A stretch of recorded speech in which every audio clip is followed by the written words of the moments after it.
Hi there, welcome to IndyCar on the 19th of October. Happy Independence Day. Not, unfortunately. Of course, this was the day, the 19th of October this year, 2023, when Nicola Sturgeon promised we would have a referendum. No ifs, no buts, according to the Scottish Government at the time. And yet, here we are, with no referendum, not even a hint of a referendum on the skyline, and no further forward. The promise of an independence referendum on the 19th of October this year could never have been achieved anyway. And even if it had, we know that that referendum would not have been self-executing. That means that the result of it wouldn't have resulted in us becoming independent. It would have resulted in us having a referendum result which had no force to change things. It would just have been advisory. In fact, Nicola Sturgeon even said as much when she proposed this, that the referendum she planned would not be self-executing. In other words, it wouldn't result in instant independence. It would still rely on the United Kingdom giving permission for us to become independent. So unfortunately, it's not happened. Okay, so we are where we are. And today I read that Humza Yousaf has decided that the Scottish Government should issue Scottish Government bond. Now, for those of you like me who are not financially literate, shall we say, a government bond is essentially an investment. In other words, the government which wants to raise capital for, let's say, building a new train set like HS2 or for improving bridges and connections between places, needs to raise billions of pounds. But it can't go to the Bank of England for it, because if we borrow money from the Bank of England to do infrastructure, or we ask the Westminster government for direct funding for infrastructure, they would simply take that off the grant, which would be the block grant, which would be issued to the Scottish Government to run the country. So no matter what we did for part of the union, we would end up losing the money that we'd raised for the infrastructure project. A government bond, as I say, is an investment in a country, and what it promises is that people who, let's say, a wealthy fund of some kind, let's say it was a pension fund from America, for example, invested in Scottish Government bonds, and they put in, I don't know, let's say they put in $250 million or something like that. The Scottish Government would promise them a return on that investment every single year. There would be a percentage paid by the Scottish Government to those people who invested in those bonds. Now, it is a traditional way of raising money or raising capital for businesses, for countries. Issuing bonds of any kind, issuing any kind of investment like this is a way of raising capital. However, there is a bit of an issue with it. The Scottish Government shouldn't have to do this.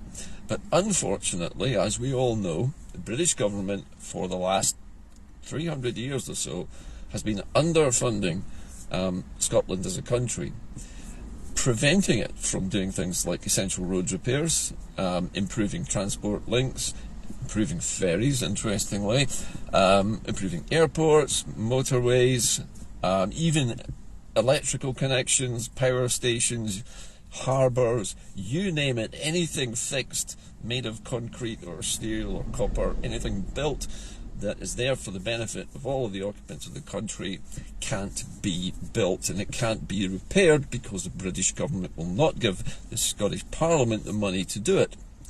So Humza Yousaf's idea is that to get around this, rather than going cap in hand to Westminster for the money, who would see it as a deduction from the block grant, or if the Bank of England were to say, be asked to lend the money to Scotland, they would be able to set a massively high interest rate.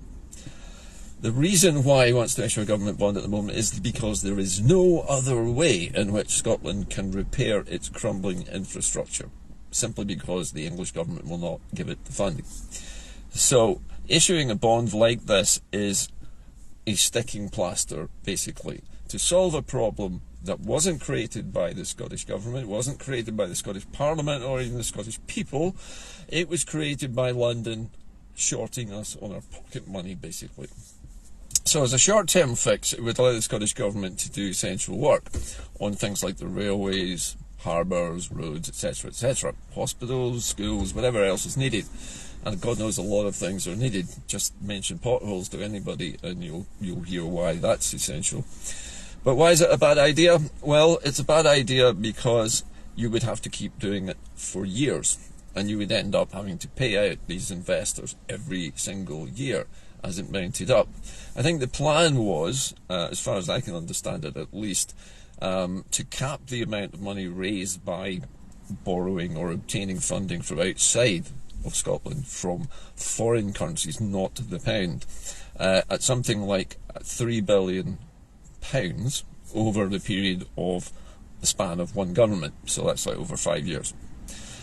So roughly speaking, a cap of about £500 million would be raised every single year. Now, you could do a lot with that £500 million in terms of repairing the roads, getting everything up to standard, widening roads that need widening, dualling roads that need to be dual carriageways. But the difficulty is you would be storing up problems for later. The reason why it's a bad idea is it accepts, at least for the next few years, that we can't escape from the Union and we have to do this. But if we were, and if we are, going to become independent, as Humza Yousaf claims with his strategy for independence, there would be no need to issue government bonds at all, for the simple reason that Scotland would simply issue its own currency. And that would be capitalised by people investing in Scottish pounds. And by buying the Scottish pounds, those investors from outside of Scotland would essentially be giving value to the Scottish pound. And as a currency issuer, the new independent Scottish state with its own currency issuing bank, a bit like the Bank of England, this would be, I don't know, the Bank of Alba or something like that, we would be able to create the money that we need to spend internally in our own economy. And that, of course, is how High Speed 2 was funded. It didn't come from our tax money at all. The British state simply created money by asking the Bank of England to create some. In the old days it was known as printing money. And this is what's known as fiat currency. You create the money, you transfer it electronically into the Bank of the holding accounts of the British Parliament, and they spend it on their railway set. And that's that. And the public actually never pays for any of it. It's paid back to the Bank of England over time, or they just simply don't pay it back and just simply pay interest, which is negotiated with the bank. Now, if the Scottish Government really is serious about winning the next general election and resulting in independence, there would be absolutely no need whatsoever to issue government bonds for the purpose of rebuilding our infrastructure. We could do that by ourselves, by simply having our own currency. And remember, when you have your own currency, you set your own interest rate. And that means you decide how much you pay back to your central bank on any money that is created for the purpose of repairing your infrastructure, for example.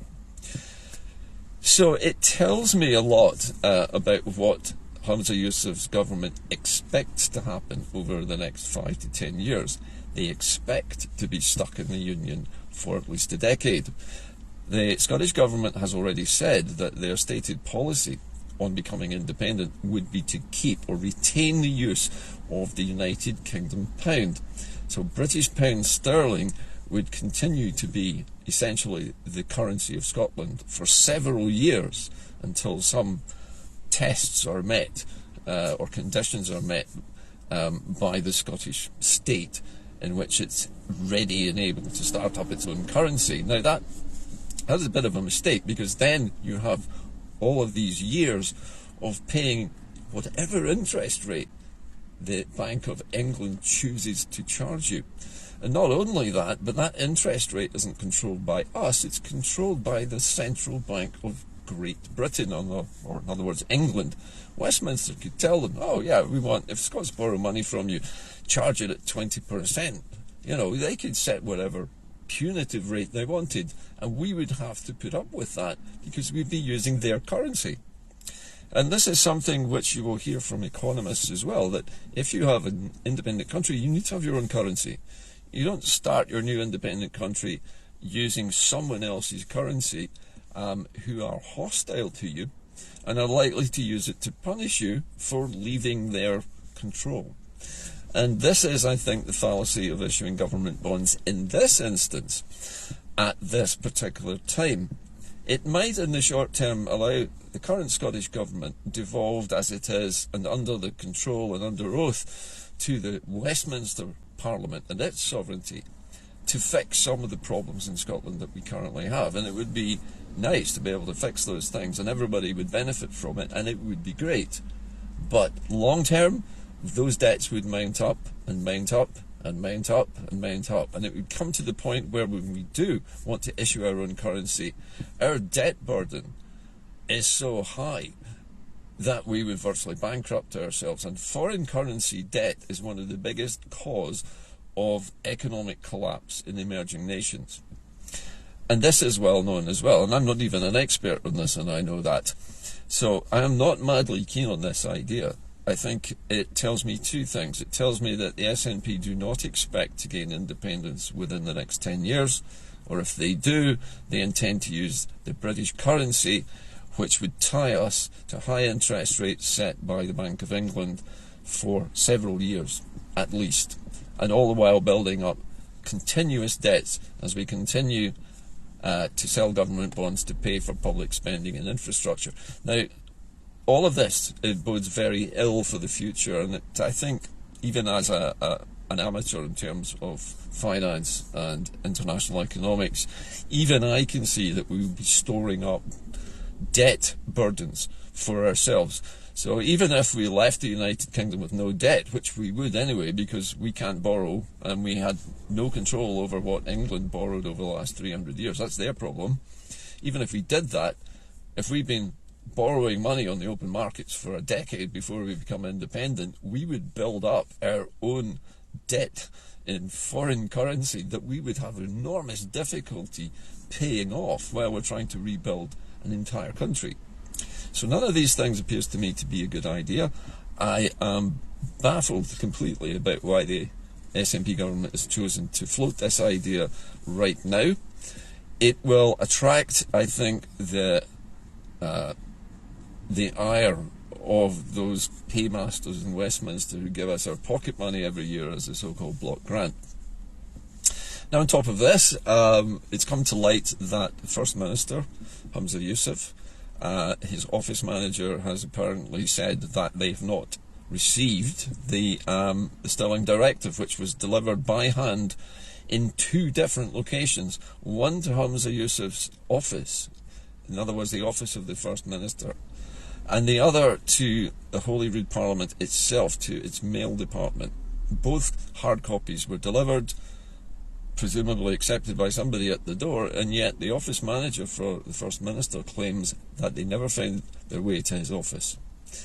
That tells you either somebody has basically thrown them in the bin, in which case there is a big problem somewhere in Humza Yousaf's office with some unionist mole who's basically destroying important documentation before it can get to the First Minister, or somebody's lying and it really has appeared in Humza's office and has been surreptitiously put in a filing cabinet somewhere and conveniently lost.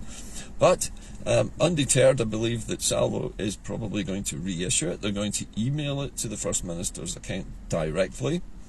They are perhaps even going to send it by recorded delivery to make sure that it's signed for, to prove that it had been delivered into the hands of the office manager. And eventually, if he continues, or his office manager or his campaign, whoever this is, continues to deny that they've seen sight of it, he's going to look pretty ridiculous. And the more we deliver this message, and the more it is seen to be delivered, and the longer he continues to pretend that he hasn't seen it, read it, or understood it, the more ridiculous the First Minister will look. It's not a difficult document to read. It only asks you to make a simple choice. Either you accept the conditions of the directive, which basically state that the government will hold a binary referendum on independence with a binary question, a free and fair referendum under the laws of Scotland, without interference from Westminster, without counting being done in England, without postal votes going through sorting machines or being opened by Ruth Davidson, but something happening here. Or does he want to make the next general election a plebiscite election and use it to declare independence based on the number of votes counted. And at the moment, Humza Yousaf is doing the opposite of that. He's claiming that he will negotiate with the English government if we win more than 50% of the seats. The English government is never, ever going to enter into negotiations based on a seat count. We all know this. I'm pretty sure that everybody who has a little bit of intelligence realizes that a seat count does not result in a majority of votes. It simply is first past the post. Whoever gets the most votes earliest in the count wins the seat. And they don't necessarily have to have 50% of the vote, they just have to have more than anyone else. And that's how Westminster was elected. The Tories are currently governing with something like 38% of the vote. I mean, they don't even have 50%. So how is Scotland going to get 50% of the votes? The best it managed was 47% in 2015, when we almost won every single seat allocated to Scotland. And yet it still didn't result in independence. It resulted in another mandate. And then there's Section 30, which appears again in the First Minister's plan further down at the bottom of the page in the small writing at the bottom. It says if all else fails, we'll request another Section 30 order, because you have to.